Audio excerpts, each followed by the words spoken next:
$3 billion settlement. Why is it that the pension funds are only in line for about $20 million?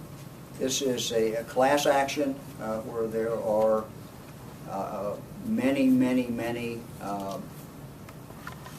victims. The nature of a class action is that lead plaintiffs are selected.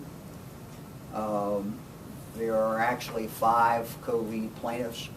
The 2 pension systems in Ohio, the Teachers Retirement System of Texas, the Dutch National Pension Fund, and also one of the largest pension funds in Sweden. Those are the co-lead plaintiffs in the case. But they represent, anybody have the figure, how many potential victims here?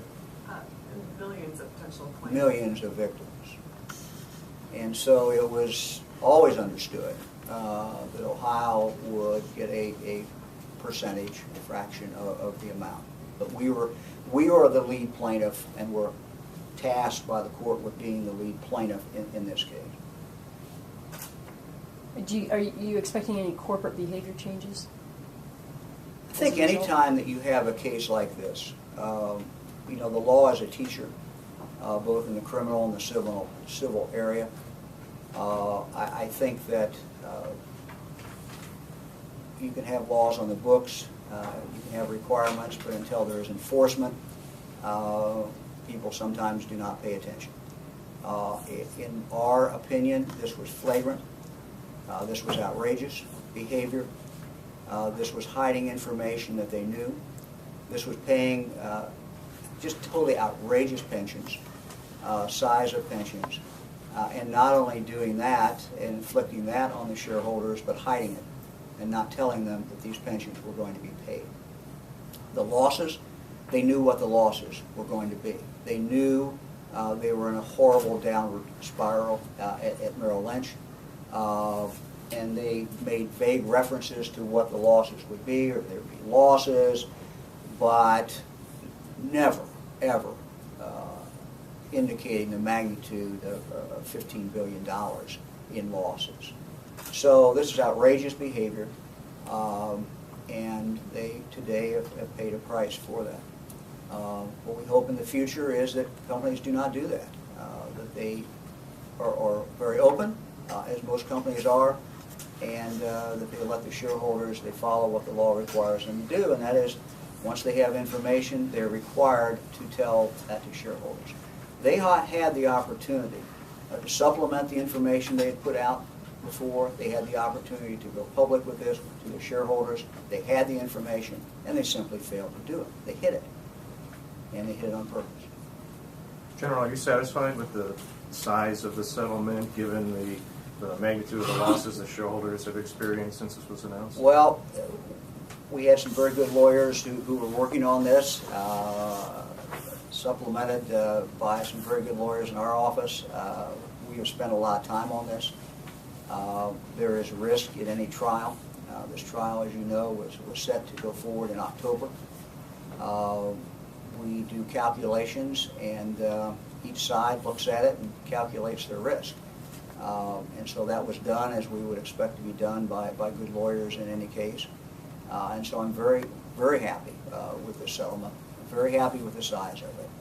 And I think the pension systems in Ohio and the people who belong to those pension systems should be very happy with the results that have been achieved. This is money that is going back to them that they had lost, and I think it's very significant. Any idea of what the total losses that the pension fund suffered? Well, that's an interesting question, and ultimately a jury would have decided that. A jury would have made that decision. But this is the figure that we are announcing today, is what has been agreed upon by 2 adverse parties who've had every interest to maximize the amount of money on one side and the less money on the other side. And so you know, this is what we came up with. This is what the settlement is, and we're very happy with the settlement. Experts, if the case had gone to trial, they would have had their expert, we would have had our expert, jury would have made a decision. So we are very comfortable and very happy with this amount. But I'm assuming it was more than the $20 million that you estimated that. Well, each side, you know, you always go into a case, and each side wants to present its best face and best scenario, and you have witnesses who back up your argument, and the other side has witnesses that sometimes are diametrically opposed, expert witnesses, and the jury has to sort it all out. So, sure, I mean, we were both on with very, very different attitudes about this, and understand that the defendants in this case, I'm sure to this day, don't think they did anything wrong, or at least publicly will tell us they didn't do anything wrong. So that would be their posture. Sure. You're getting ours today, which we believe is the truth. And I think the fact that they were willing to settle for this amount of money, and what really is a historic settlement, and I tried to put that into historical context at the beginning. $2.43 billion is a lot of money, and it puts it in one of the largest ones of these settlements ever. If the case had gone to trial, how much would the demand have been for damages?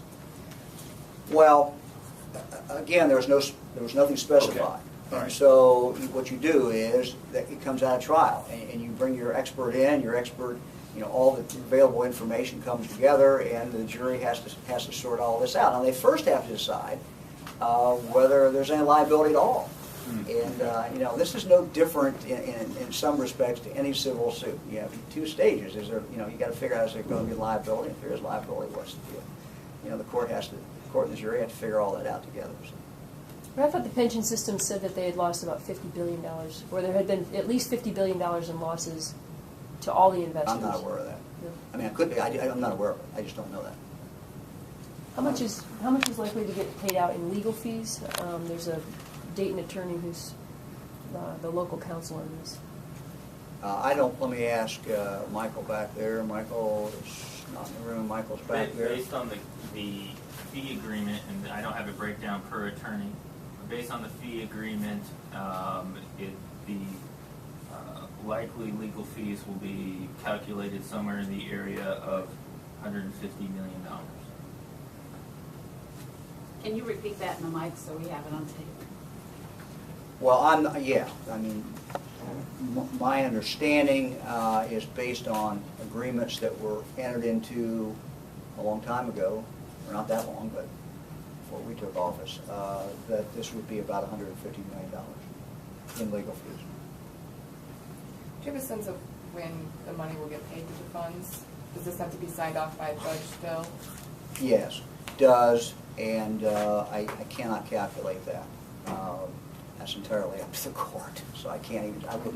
I would hesitate to even speculate on it.